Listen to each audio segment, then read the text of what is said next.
Welcome to this explainer. Today, we're diving straight into the brilliantly complex, ancient, yet incredibly relevant mind of Plato. We aren't here to just rehash some basic history lesson. Instead, we're going to look at exactly how his revolutionary framework for reality might actually be the perfect lens we need to understand our super fast-paced modern world.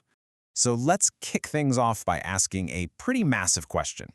Is what you see every single day the actual truth, or is it just an illusion? I mean, how do you really know what's real? We walk around every day implicitly trusting our physical experiences, right? We just assume the world is exactly as it appears. But what if? What if all of that is really just scratching the surface of a much deeper, hidden, and way more profound reality? Before we can truly unpack Plato's theories, we kind of have to understand what the word philosophy even meant to him. It literally translates to the love of wisdom. It's the relentless pursuit of fundamental truths about reality and our human existence. For Plato, this wasn't some dry academic subject that you just memorized for a test. It was an active, passionate, and deeply personal way of living. Section 1, Shadows on the Wall, the allegory of the cave. Okay, picture this. You've been chained in a dark cave your whole life, facing a blank stone wall. All you can see are shadows cast by objects passing in front of a fire behind you. Since that's quite literally all you've ever known, you completely believe those shadows are the absolute, undeniable truth of the universe. But then, suddenly, you break free. You turn around, you see the fire, the objects, and eventually you manage to step outside into the blazing sun. This brilliantly illustrates the journey from ignorance to enlightenment. That bright sun, it's initially painful, it's the shock of the truth, but once your eyes adjust, you realize those shadows in the cave were merely illusions. Now, let's fast forward and bring this timeless analogy right into the present moment. Ask yourself, are you looking at the true reality in your modern life? Or are you just staring at digital shadows cast by others? Think about the curated feeds, the viral trends, the endless scrolling. Plato would absolutely argue that these are the modern equivalents of those cave shadows. We often just sit there staring at glowing screens, totally mistaking digital projections for real, meaningful life. Section 2, the theory of forms, the ultimate reality. So, what actually happens when you finally break free from the cave? Well, you encounter what Plato calls the ultimate reality. He cleanly separates our flawed physical world from the perfect, eternal world of forms. Our physical world is imperfect, it's constantly changing, and it eventually decays. But above all that is the world of forms, a realm of perfect, eternal, absolute truth. Plato believed that this physical, tangible world we live in is really just a flawed, temporary reflection of that invisible, perfect reality.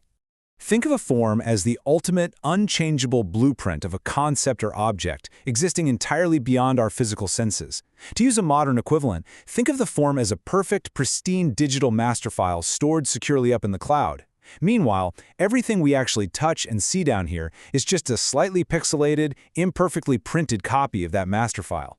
There is a perfect form of justice, a form of beauty, even a form of a chair. The real truth isn't the physical chair you sit on. It's the invisible, perfect concept of what a chair is supposed to be. Section 3, the three-part soul, our inner lives. Let's see how this shapes us individually. Because honestly, understanding the universe means nothing if we don't understand ourselves. According to Plato, our soul is divided into three distinct pieces.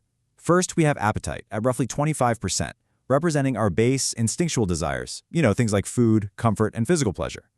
Then we have spirit at another 25%, which is our human drive for honor, courage, and recognition. But the largest, most vital piece, taking up a full half of our soul, is reason. This is our intellect, our logic, and our innate capacity to actually pursue the truth. For a person to be truly just, healthy, and balanced, reason absolutely must be the guiding force of the soul. It has to be in the driver's seat. Think of it like a charioteer desperately trying to steer a chariot pulled by two really strong horses. The spirit and the appetite are powerful. They give us our energy and drive. But if they take control, the whole chariot crashes. Reason has to hold the reins firmly, keeping our desires and our pride perfectly in check. Section 4, the philosopher kings, who should rule. Taking this brilliant idea from the individual level and scaling it all the way up to society, Plato theorized about who was actually fit to be in charge of a city. If reason should rule the soul, who should rule the state? He argued for this fascinating concept known as the philosopher king. This is a leader completely separated from modern ideas of tyranny or political manipulation. A philosopher king is guided solely by reason, truth, and wisdom, and is entirely devoid of personal ambition or greed. They don't rule because they crave the spotlight. They rule strictly out of necessity and wisdom. This ideal ruler is someone who relentlessly pursues ultimate truth. They govern a society using the exact same reason that balances a healthy soul. They actively reject material greed, knowing full well that physical wealth is just an illusion. But most importantly, this is a person who understands the world of forms. This is someone who has literally stepped out of the cave, whose eyes have fully adjusted to the blazing sun, and who willingly returns to the dark cave solely to guide the rest of society, completely immune to the temptations of the shadows. Section 5. Plato in Modern Life. Ancient Wisdom Today. Now you might be wondering why a 2,400-year-old philosophy matters to us today.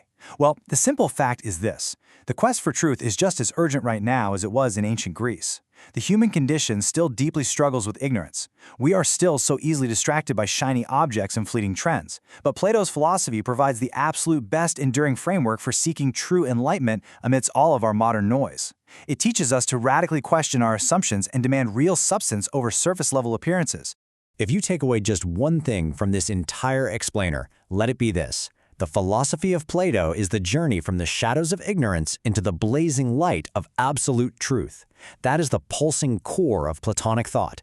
It's not just intellectual gymnastics, it's a courageous, transformative journey.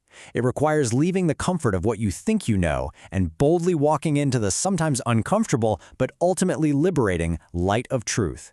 As we conclude our journey out of the cave today, I want to leave you with a final, provocative thought. Take a hard look at your daily routines, your deep-seated beliefs, and exactly where you direct your attention. Which shadows in your own life are you finally ready to abandon so you can see the real truth?